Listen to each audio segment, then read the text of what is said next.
The education center fell silent, except for the scratch of pencil on paper and the steady breathing of the most feared man in Block B. Reaper's massive hand trembled as he formed each letter, and for the first time in 42 years, he was writing his own name. Dr. James Mitchell had been counting his days at Millfield State Correctional for exactly 743 days. Not because he was eager for freedom, he still had 4.5 years remaining on his sentence for accepting bribes and falsifying student records. He counted because structure had always been his lifeline in chaos. In his previous life, structure had meant class schedules, parent conferences, and the careful documentation of young lives that he had helped navigate through their most difficult years. Now it meant surviving in a place where his gentle nature made him vulnerable and his professional instincts made him valuable in ways he had never anticipated. At 44, James carried himself with the quiet alertness of someone who had spent 2 decades reading the subtle signals that indicated when a teenager was about to break. His graying brown hair had grown longer than he'd worn it since graduate school. His hands bore small scars from learning to work in the prison kitchen, and his eyes held the particular kind of exhaustion that came from watching promising young lives get derailed while feeling powerless to prevent it. Prison had not destroyed his empathy, but it had taught him that sometimes the most dangerous people were those who had never learned to see themselves as anything other than threats. James's crime had been born from desperation rather than greed. As a high school guidance counselor in an underfunded urban district, he had spent 20 years helping disadvantaged students navigate the college application process, secure financial aid, and escape the cycles of poverty that trapped their families. When budget cuts eliminated his position and his own son was diagnosed with a rare form of leukemia that required experimental treatments, James had started accepting money from wealthy families in exchange for falsifying transcripts and recommendation letters that would guarantee their children admission to elite universities.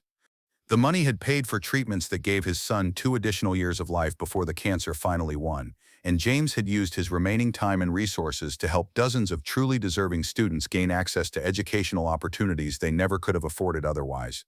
The investigation that eventually brought him down revealed a complex network of fraud that had generated over $3 million, most of which had gone to medical bills and scholarships for underprivileged youth. The prosecutor had painted him as a corrupt educator who had sold out the system he was supposed to protect, but James knew the truth was more complicated than any courtroom could capture. What James hadn't expected was how his background would affect his prison experience. Being a former school counselor in a facility filled with men who had dropped out of high school created a unique form of recognition. Many inmates remembered guidance counselors as authority figures who had tried to help them when no one else cared, while others saw them as representatives of an educational system that had failed them completely. James found himself occupying a strange middle ground, respected for his attempts to help young people, but resented for his association with institutions that many inmates blamed for their lack of opportunities. For the first year of his sentence, James had worked in the prison library, cataloging books and helping inmates with basic literacy skills. He had been threatened by some inmates who saw his educated background as pretentious, protected by others who remembered positive experiences with school counselors, and gradually accepted by most as someone who genuinely cared about helping people improve their situations. His professional training in crisis intervention and de-escalation had proven surprisingly valuable in navigating prison conflicts, and his ability to listen without judgment had made him a trusted confidant for men who had rarely experienced non-judgmental attention. The opportunity to work in the education center had come through the prison's adult basic education program. The facility needed someone with teaching experience to help inmates earn their GEDs and develop basic academic skills. James had volunteered for the position, understanding that education was one of the few proven methods for reducing recidivism and helping formerly incarcerated individuals build successful lives after release. But he had also recognized that many of the men in this facility had negative associations with formal education, viewing schools as places where they had been made to feel stupid, unwanted, or hopeless. The education center was a cramped space with outdated textbooks, broken desks, and a chalkboard that had seen better decades. But it was also something that had been rare in James's experience, a place where adult men could admit they didn't know things without being seen as weak, where learning was voluntary rather than mandatory, where progress was measured in personal growth rather than standardized test scores. It reminded him of the alternative education programs he had helped develop for at-risk youth, spaces designed to meet students where they were rather than where curriculum standards said they should be. James approached his new role with the same systematic attention to individual needs that had made him successful as a school counselor. He assessed each student's academic level, identified their learning strengths and challenges, and developed personalized approaches that built on their existing knowledge rather than focusing on their deficits. But more than that, James discovered that adult education in prison was becoming something he hadn't fully anticipated, a form of emotional healing where men could reclaim parts of themselves that had been damaged by years of educational failure and social rejection. Marcus Williams, a 26-year-old serving time for drug dealing, had been one of his first regular students. Marcus had dropped out of school in ninth grade when his reading difficulties made him feel stupid and worthless, and he had spent the next decade building his identity around being smart in ways that didn't require books or tests. But in James's classroom, Marcus discovered that his street intelligence could be channeled into academic problem-solving, and his natural leadership abilities could be used to help other students rather than control drug operations. "I always thought I was too dumb for school," Marcus had said while working through a math problem that would have challenged many high school seniors. "Teachers used to act like I was wasting their time, like I should just accept that I wasn't college material. But the way you explain things, it makes sense. Like maybe I was never stupid. Maybe nobody ever figured out how to teach me properly." James had watched Marcus's transformation with the satisfaction that had originally drawn him to educational work, the profound joy of seeing someone discover capabilities they had never known they possessed. Education wasn't just about acquiring information or earning credentials. It was about learning to see yourself as someone capable of growth, understanding, and contribution to something larger than survival. These were insights that could change not just how someone performed on tests, but how they thought about their potential for the rest of their lives. Word spread through the prison with the speed that characterized any program that offered inmates genuine opportunities for self-improvement. The Education Center began attracting men from every corner of the facility's social spectrum: gang members, white-collar criminals, violent offenders, drug dealers. Their backgrounds didn't matter when they were learning to read, write, and calculate. But the program's growing popularity also attracted attention from quarters that viewed education as a threat to the existing power structure. Derek Reaper Johnson had controlled Block B for over 7 years through a combination of intellectual intimidation and carefully orchestrated violence. At 39, Reaper stood 6 feet 2 inches tall with a powerful build that spoke of someone who had been using physical strength to solve problems since childhood. His arms were covered in tattoos that told the story of his rise through various criminal organizations, and his face bore the kind of controlled intensity that made people nervous even when he was being friendly. But what made Reaper truly dangerous wasn't his capacity for violence. It was his strategic intelligence and his ability to identify and exploit other people's weaknesses with surgical precision. Reaper had earned his nickname not because he killed people, though he certainly had, but because of his ability to reap the consequences of other people's poor decisions. He specialized in psychological warfare, using information as a weapon, turning victims' insecurities against them until they destroyed themselves, rather than risk direct confrontation with him. His power came from his reputation for being several moves ahead of everyone else, for understanding the prison's complex social dynamics better than the guards or administrators, and for making problems disappear in ways that left no evidence but maximum impact. What bothered Reaper about James's education program wasn't the teaching itself.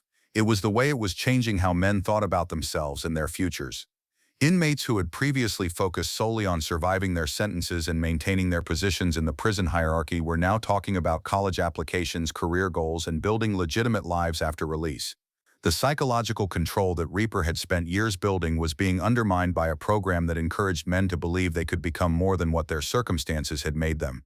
The confrontation came on a Wednesday afternoon when James was alone in the Education Center, grading practice tests and preparing lessons for the following week. He had been working in the quiet space, surrounded by the evidence of his students' progress, when Reaper appeared in the doorway without warning. The sudden presence of the most feared man in Block B transformed the peaceful sanctuary into a space charged with potential violence. Well, Reaper announced, his voice carrying the casual authority that had intimidated countless inmates over the years. "If it isn't Millfield's newest professor, Dr. James Mitchell, right? I hear you've been filling men's heads with ideas about college and career opportunities." James looked up from the papers he was grading, his expression calm despite the obvious threat implicit in Reaper's tone and unexpected presence in his classroom. "I teach basic education," James said simply, his voice steady despite his awareness that this conversation could determine the future of his program. "GED preparation, literacy skills, basic math. I help men develop the academic foundation they need to pursue whatever goals they choose after release." The response was delivered with the professional composure that James had used during difficult parent conferences and crisis interventions, neither defensive nor provocative, but clear and factual. Academic foundation, Reaper repeated, stepping into the room and closing the door behind him. That's an interesting way to put it. Because from where I stand, it looks like you're teaching men to think they're better than where they are, better than the reality of what they can expect when they get out. And when men start thinking they're too good for the life they've got, they start making decisions that get them hurt. James continued organizing his papers, his movements deliberate and controlled. I teach men that they have more potential than their current circumstances might suggest, he said calmly. Whether they choose to pursue that potential is entirely up to them. Education doesn't make people think they're better than others. It helps them understand they have options they might not have considered before. Reaper moved closer to James's desk, his imposing frame creating a shadow across the lesson plans and student work. Options, he said mockingly. You really think some GED classes are going to change what happens to these men when they get out? You think a high school equivalency diploma is going to overcome decades of criminal records, lack of work experience, and social rejection? You're setting them up for disappointment, and disappointment in here leads to desperation, and desperation leads to dangerous decisions. The argument was more sophisticated than James had expected, and it contained enough truth to be troubling. Reaper wasn't wrong about the challenges that formerly incarcerated individuals faced when trying to rebuild their lives. Education alone couldn't overcome systemic barriers to employment, housing, and social acceptance. But James had also seen what happened to people who gave up hope entirely, who accepted that their worst moments defined the limits of their potential forever. You're right that education alone doesn't solve all the problems they'll face, James replied, setting down his pen and turning to face Reaper directly. But I've worked with disadvantaged populations for 20 years, and I can tell you that people who believe in their own capacity for growth and change are more resilient when they encounter obstacles. Education isn't a guarantee of success, it's a foundation for persistence. Reaper studied James's face, searching for signs of condescension or naive idealism that might justify a more aggressive response. But James's calm acknowledgement of the challenges while maintaining his commitment to education was unexpected. Most people either dismissed Reaper's concerns or cowered before his intimidation. This steady engagement with the substance of his argument while refusing to be intimidated was something different. Foundation for persistence, Reaper said, his voice losing some of its earlier menace. That's a pretty way of saying you're teaching men to bang their heads against walls that aren't going to move. I've been watching what happens to guys who get out of here with big dreams and educational certificates.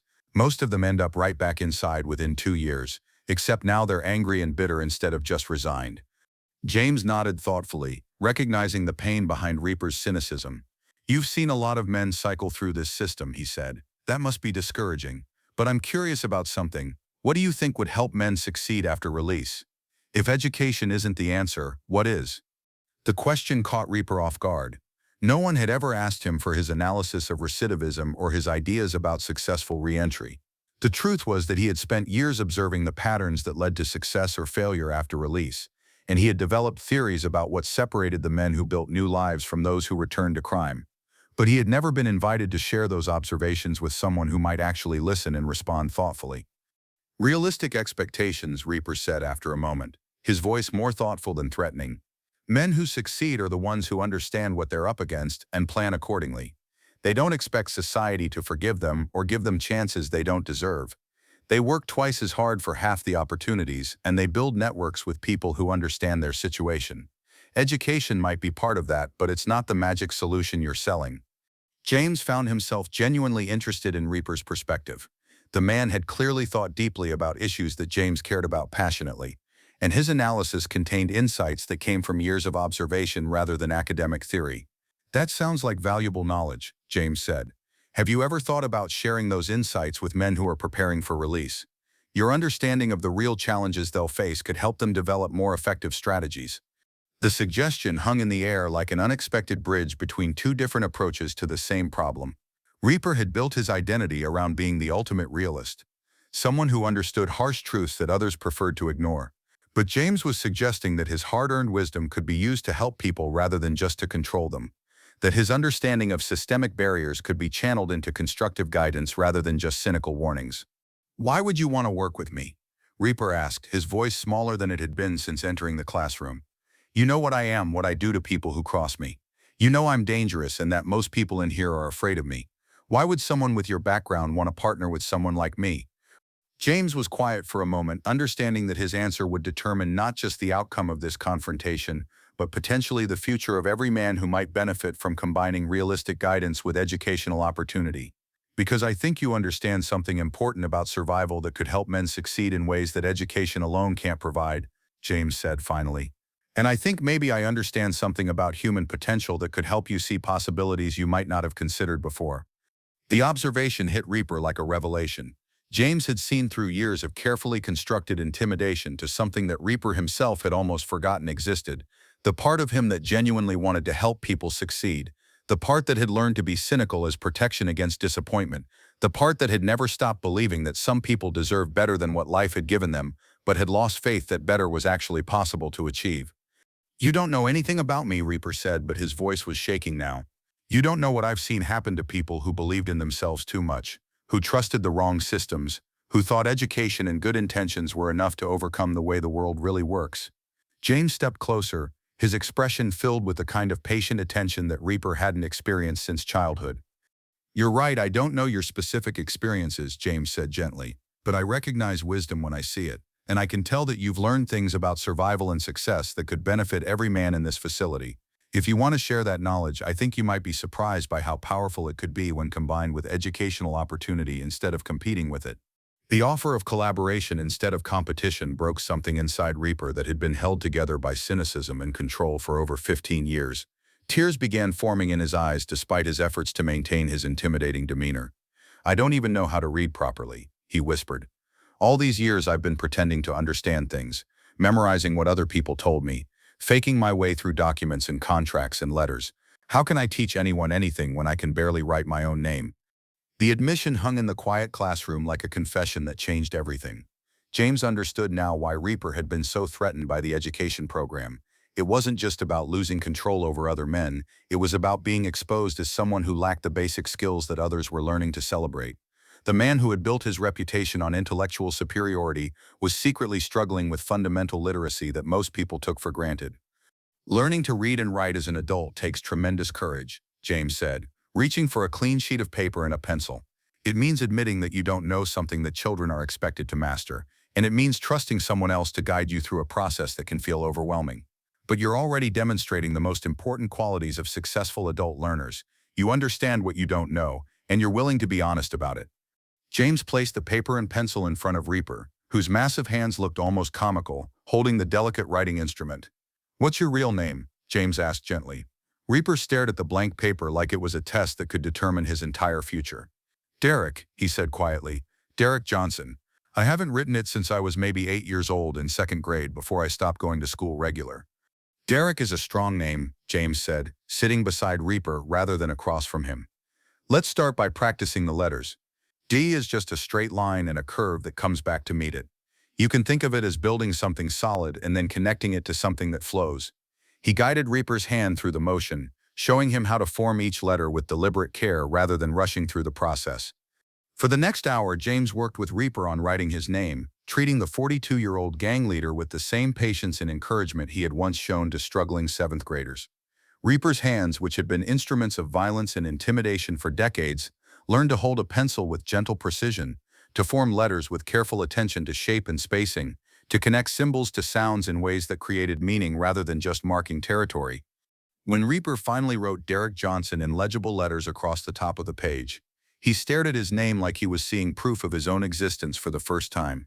Tears flowed freely down his face as he confronted the reality that he had learned something new, something that connected him to the legitimate world in ways that criminal expertise never could.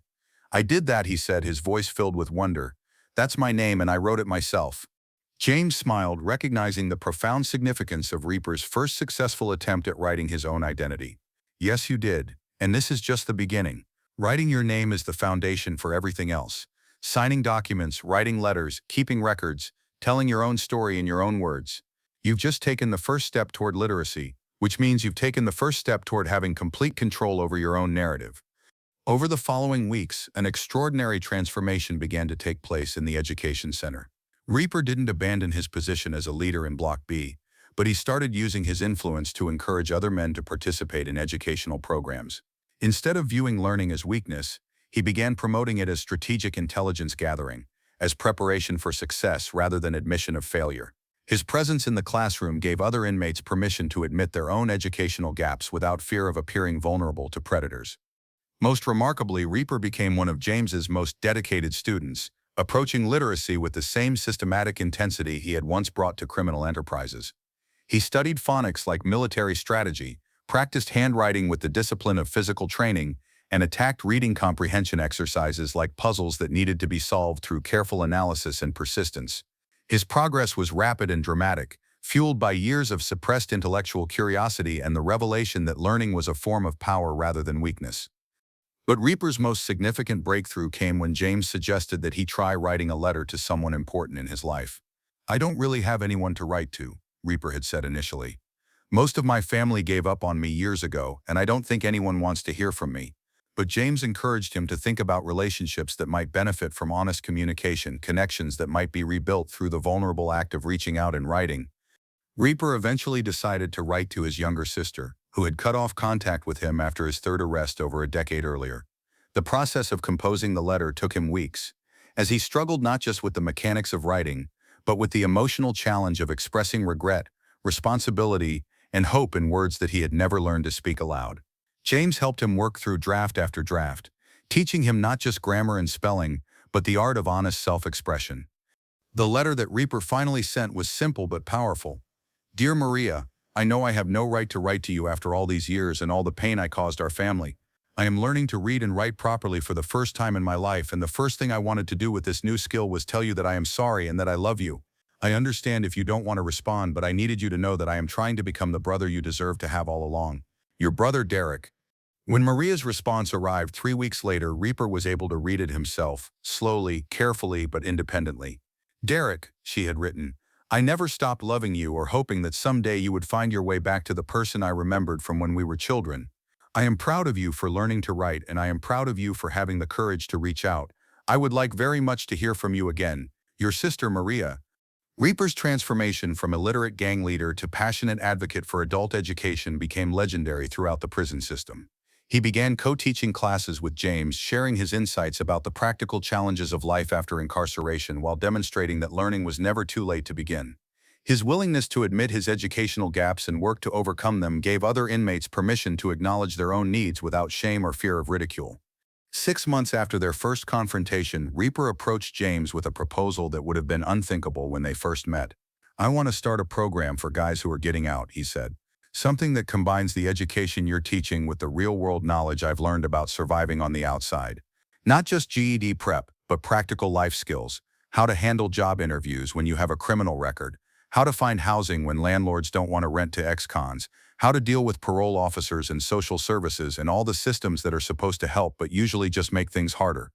James recognized the profound wisdom in Reaper's proposal. Academic skills were important, but they needed to be combined with practical knowledge about navigating systems that were often hostile to formerly incarcerated individuals. "That sounds like exactly what men need to succeed after release," James said. "What would you call this program?"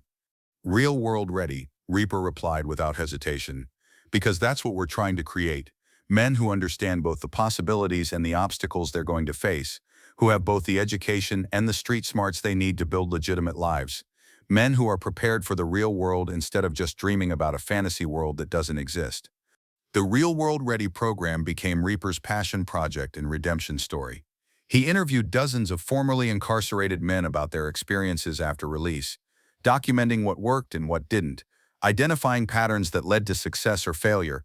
He developed curriculum that addressed everything from basic financial literacy to interpersonal communication skills, from anger management techniques to networking strategies that could help men find employment despite their criminal records. When James was released after serving his full sentence, he left behind more than just a successful educational program. He had helped create a culture where intellectual growth was valued alongside street wisdom, where admitting ignorance was seen as the first step toward empowerment rather than a sign of weakness, where the most respected leader in the facility was someone who had transformed himself through the courage to learn and the wisdom to teach others. Reaper still had 8 years remaining on his sentence, but he spent that time differently than he had spent the previous 7 years of incarceration. He earned his GED, then his associate's degree through correspondence courses, then began working toward a bachelor's degree in social work. He also expanded the Real World Ready program to other facilities throughout the state, training other formerly incarcerated individuals to become peer educators who could combine academic instruction with practical life guidance. 3 years after James's release, Reaper sent him a letter written in careful cursive handwriting that showed the results of years of practice and dedication. Dr. Mitchell, the letter read, I wanted to update you on something that happened this week. The warden asked me to speak at a conference about prison education programs, and for the first time in my life, I was able to read my speech from notes I had written myself. But the most important part wasn't the speech. It was signing my name at the end. Derek Johnson, Program Coordinator, Real World Ready. 45 years old, and I'm finally proud to write my own name. Thank you for teaching me that education isn't about proving you're smart. It's about having the tools to become whoever you're capable of being. James kept that letter framed on his desk in the alternative education program he developed after his release. A reminder that learning was never just about acquiring skills, it was about reclaiming dignity, building hope, and discovering that growth was possible at any age and under any circumstances. Because sometimes the most dangerous person in the room is someone who has never learned to see themselves as capable of change, someone who has accepted that their worst limitations define the boundaries of their potential forever. Years later, when people asked James about his time in prison, he would tell them about the education center where transformation happened, one letter at a time, one word at a time, one carefully formed signature at a time. Not the dramatic kind of transformation that happened in movies, but the slow, deliberate process of learning to see yourself as someone worthy of knowledge, capable of growth, deserving of the chance to tell your own story in your own words. He would tell them about Derek, the man who had terrorized a cell block until he learned that his greatest strength wasn't his ability to control others through fear, but his ability to guide them toward possibilities they had never imagined for themselves. About men who discovered that admitting ignorance was the beginning of wisdom, that asking for help was a sign of strength rather than weakness, that learning was a form of resistance against every system that had written them off as hopeless cases. Most of all, James would tell them about the lesson he learned in that cramped classroom, that education isn't about escaping reality, it's about understanding it well enough to change it. Because when you teach someone to read and write, you're not just giving them academic skills, you're giving them the power to research their options, communicate their needs, document their progress, and advocate for their rights. You're teaching them that they have something valuable to say and the ability to say it in ways that others will hear and respect. The strongest prisons are not made of concrete and steel. They are built from ignorance, shame, and the belief that some people are too old to learn, too damaged to grow, too far behind to ever catch up. But James Mitchell learned in that makeshift classroom that every person contains the capacity for intellectual growth, that curiosity and determination can overcome years of educational neglect, and that sometimes the most powerful thing you can do for someone is teach them to write their own name with pride. Because when you give someone the tools to tell their own story, you're not just improving their literacy, you're helping them understand that their story is worth telling, their voice is worth hearing, and their future is worth the effort it takes to imagine it into existence.